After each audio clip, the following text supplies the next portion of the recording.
Welcome back to the Underdog Jets podcast with Wayne Chrebet. And yes, Wayne, it's been a tough season so far. I know this.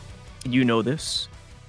Rome wasn't built in a day. I know things are bad and things look bad, but we've seen crazier things happen. I know that. I know neither of us are trying to sell fans hope right now necessarily today. We're going to talk about some positives. We're gonna talk about for what it is. But how's everything in your life? Yeah, it's life is good, man. So the show, I know it's just taped. We're supposed to start at 1:15, so it took us 15 minutes to start to figure out what we're going to start with. So I decided we should just start with this past week, and obviously the biggest decision right now is Justin Fields or Tyrod Taylor. I know Justin's hurt, but I was saying, Tyrod at this time gives the best chance for the future right now, the immediate future right now, just to try to get that first win. And I was trying to explain to Robbie just about at this point, I've been in this situation at this level. And man, the first one is the hardest to get. It's the hardest to get in most things. But when you can't catch a break, it's just about getting this one before the bye week. And I think Tyrod right now is smart to just make that decision early in the week and go that way. Agreed. And it's kind of been a strange odyssey this year, right? Because week one, we all knew the vision with Fields, and it makes sense based on Philly, Baltimore, what have you. In week one, they showed it. Fields was dynamite. He did things on the ground. It was a familiar zone read RPO offense. Week two, Buffalo was all over him, and they guessed right time and again. And then Fields got hurt. Tyrod came in Tampa, so Angstrand had to tweak the offense a little bit, and I feel like their wheels have just been spinning since then. They haven't been able to evolve at all since week one, basically. Yeah. We told everybody what we're going to do as far as running the ball. Yes. You lose Braylon Allen. That's been big too. Kind of lose some confidence in what you're doing. And then I think just Justin Fields regressed. Statistically, it looked good. Completion percentage, interceptions to touchdowns. He could run the ball. But at this point, he's just holding the ball way too long. I was in London watching the game. And I'm just like, from the position I was watching the game in the state, in the suite, I was just like, wow, this is worse than I thought, because usually I'm walking around doing stuff in the stadium, and just watching him, I'm like, wow, it's just collapsing. And he's just not making a decision if he's going to run or not. And I'm like, that's why there's not as many interceptions, because he's just not taking chances. He's just not trusting receivers to make the play or knock it down.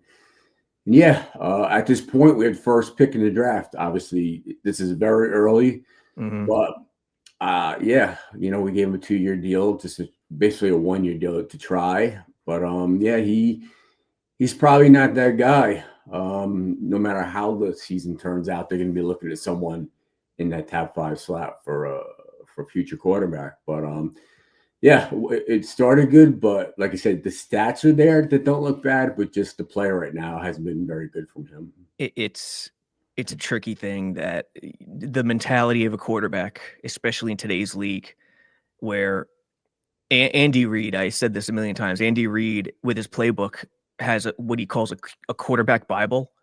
And the first line is try to limit turnovers, but never be afraid to make a mistake. That's the thing. And at this point, you get to the point and you see previous game, you see Garrett just yelling, give me the ball, give me a chance, give me the ball. And that's what you want to hear. And then they do, and it's like, why didn't we do this whole game?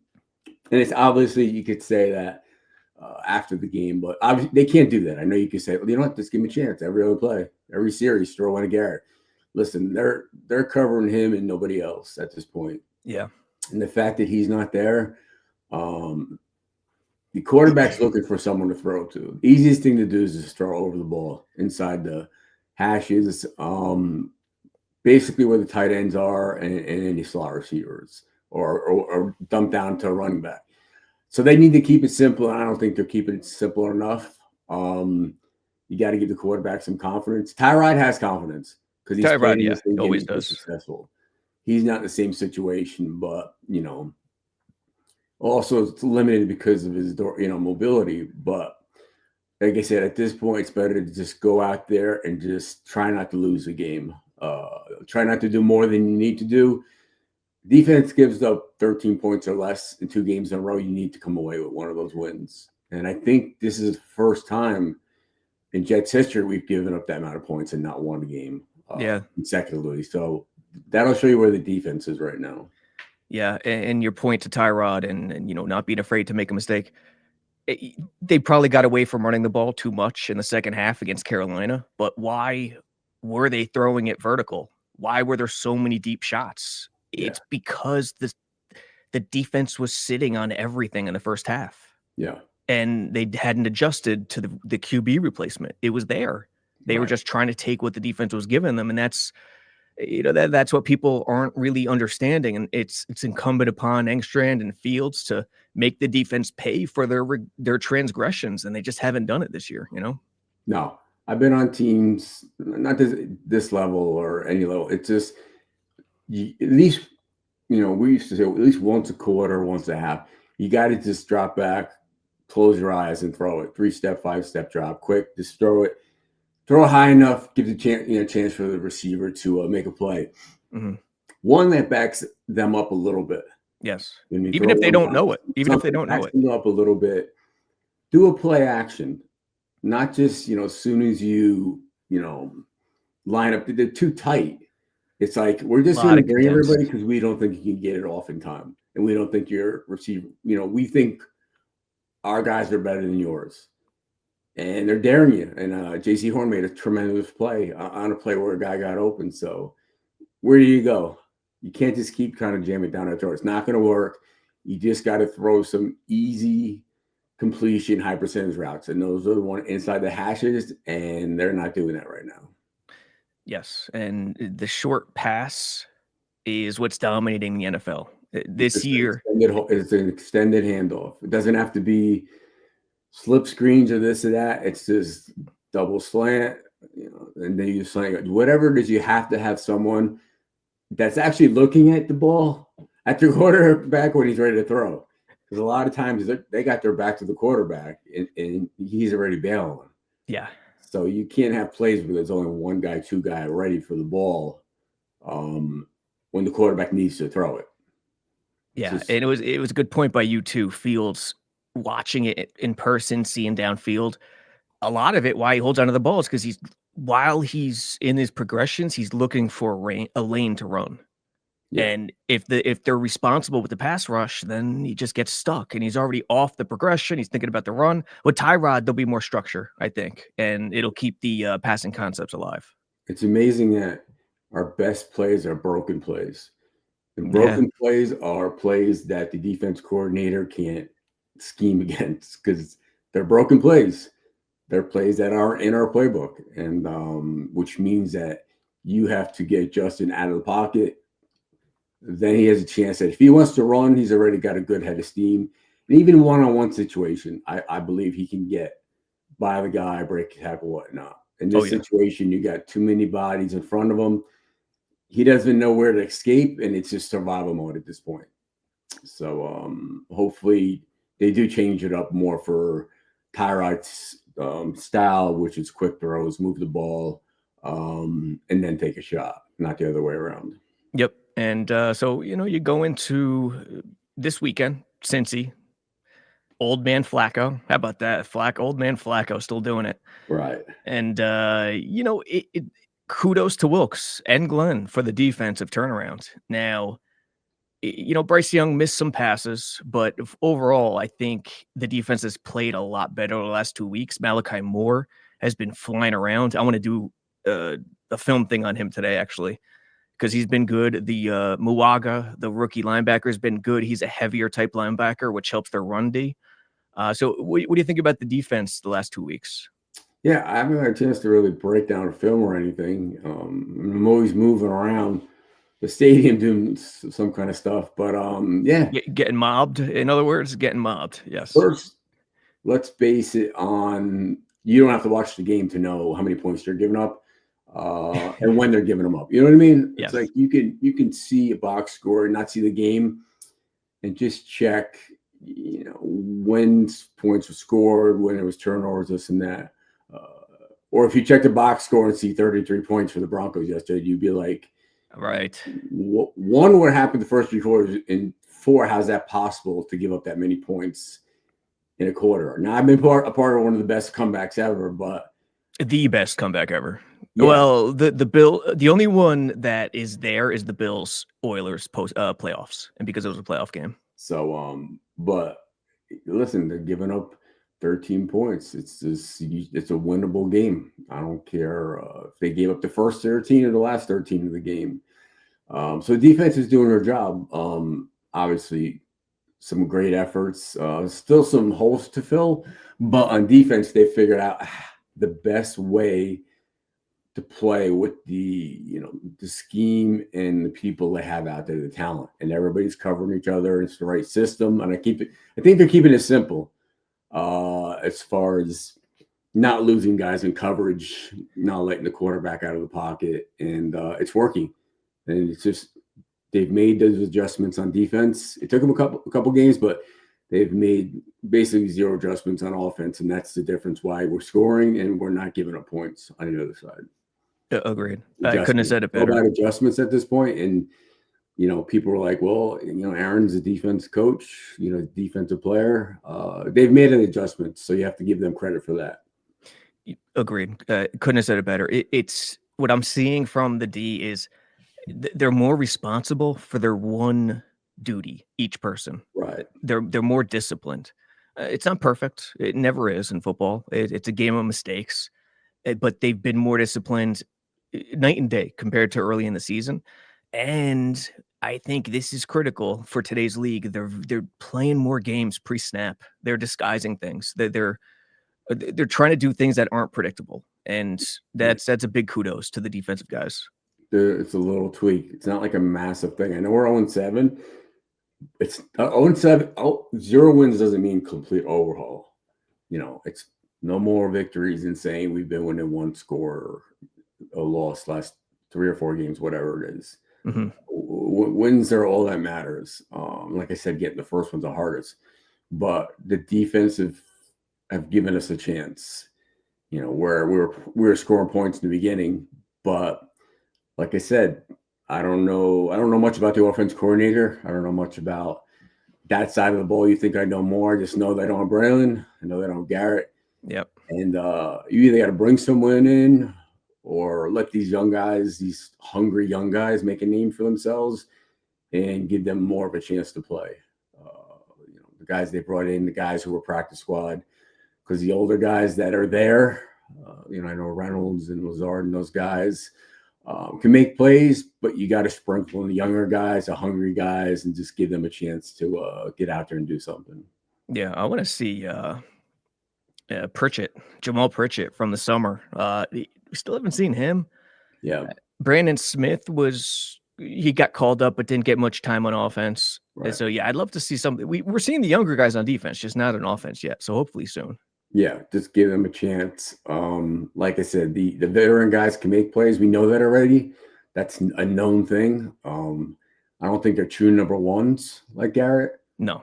So this has got to be a more by committee thing than by you got one guy that's really doing a lot, taking cover off the ball, drawing 2 guys, having coverage leading to his side of the field.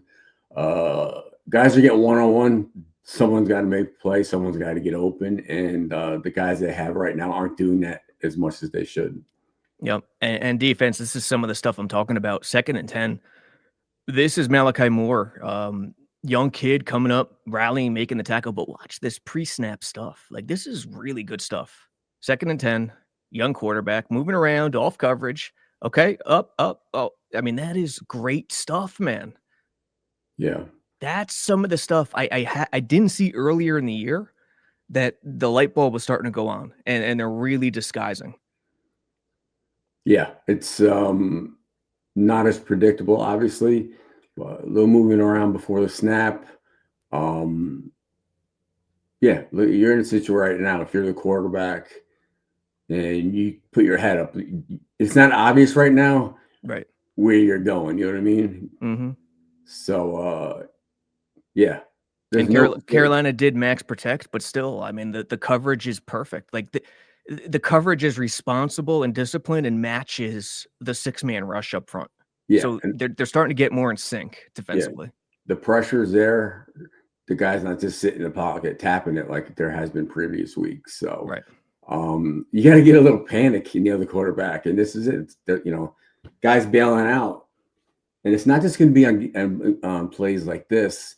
It's on all the plays. Make them uncomfortable. Make them throw off the back foot. Make them question. Make him look at who's coming at him rather than what's downfield. Get his eyes off of that, because you get guys that quarterback is not worried about nothing, and that's how it's been. And they're just sitting back there like they have options. On this, he's like, all right, all I can see is the right side of the field is because Sherman's coming to my left. I can't even look that way. No. Yes. So you're cutting off half the field, just getting that pressure. And that's a massive advantage. That's the difference between giving up 13 and giving up 30. Yep, 100%. So kudos to Wilkes, Glenn. Cincy this weekend. What are you expecting in terms of the Jets this weekend against Flacco on the road? Is Sauce playing? It's good. It's still up in the air, I think, at this point. Man, that's the guy you got to stop. You got to stop Chase. Right. So concussion protocol with Sauce. I don't know what Glenn said today. If I had to guess, I'd say no, but that's just a wild guess. I have no idea, honestly. Right. Listen, it's just different. I don't know. What do you feel of Sauce's? People are really knocking him, Sauce? saying he's not. They went from talking about being in top 3, top 5 to not even being in the combo. I think he's been good this year. I think I'm in the minority. I think he's been good this year. If you look at his stats, and I don't have them off the top of my head right now, but I saw them earlier. For example, this past weekend, I don't think he gave up. Did he give up? He was targeted once, didn't give up one catch. Had a nice PD on that quick out where he broke on the ball. He's been good this year. He always doesn't give up a lot of passes, but he gives up 30 yards in holding penalties and pass interference. That's been the issue. And there was one also in run support. There was one misstep where all he had to do was just stay outside in. That's all you have to do. It's 3rd and like 20. Stay outside in. He ducks to the inside, and the guy runs and makes it a 4th and 3, and then they get 4th down. Yeah, people are in the industry. People who know football.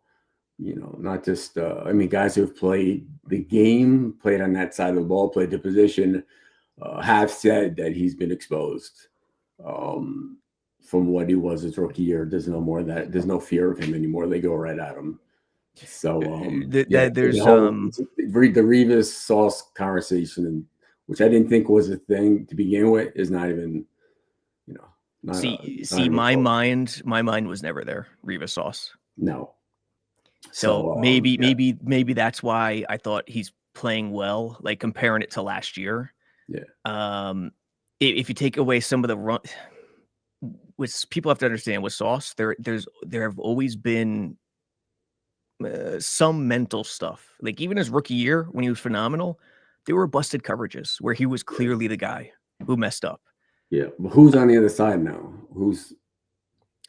Brandon Stevens? Yeah. Who's been solid, actually. I mean, he started slow, and that signing got criticized, but he's been decent. He's been coming. I mean, he's been decent the past couple of weeks. Well, here's the thing. They're going more at him. That's all. But if you put DJ Reed back on that side this year, they're going to go at Sauce more than they're going to go at DJ. You know what I mean? Oh, yeah. What you said is very, very true. In terms of the mystique of not targeting him, that's broken. Yeah. And DJ Reed was so good because they did go at him, and he made all those plays. And that's one thing I think they've changed, Wilkes and Glenn. In Tampa, that there was one 3rd and 30 where they played single coverage. I think we talked about it on the podcast. Too high, and it went to a 1 robber or 3 buzz, and it was single coverage. And Baker just tossed it up to Evans 1-on-1, and Sauce got called for a pretty ticky-tack defensive pass interference. Right. They haven't been putting their guys in vulnerable positions as much recently, if that makes sense. So So yeah, not that I'm not a fan, but Right. guys like Quinn and guys like they're making their play still, but it's good they're calling defenses now where if there's any weak spot against any formations or players or how it's going to be this week against their offense players, it's going to be they'll make those adjustments. But on offense, I'm not sure how they're going to approach it this week. But they're going to have to find a way to put plays on the board. And my feeling is, yes, you continue to try to run it, but you got to find a way to just move the ball and not put defense in situations where they can't give up a first down or two and they're in scoring positions. So it's all about low scoring games, good defense, move the chains, let the clock possession. I think that's the first win. You're not going to win in a shootout. So that's the adjustments I feel they have to make. And all I care about is the next one, getting that first win. I promise you, losing is contagious, but winning is too. I don't care if it's just one win. Once you get that pressure off of going on 0-17, like everybody said they might go. No way, they can't. It just changes. You're laughing at my no way.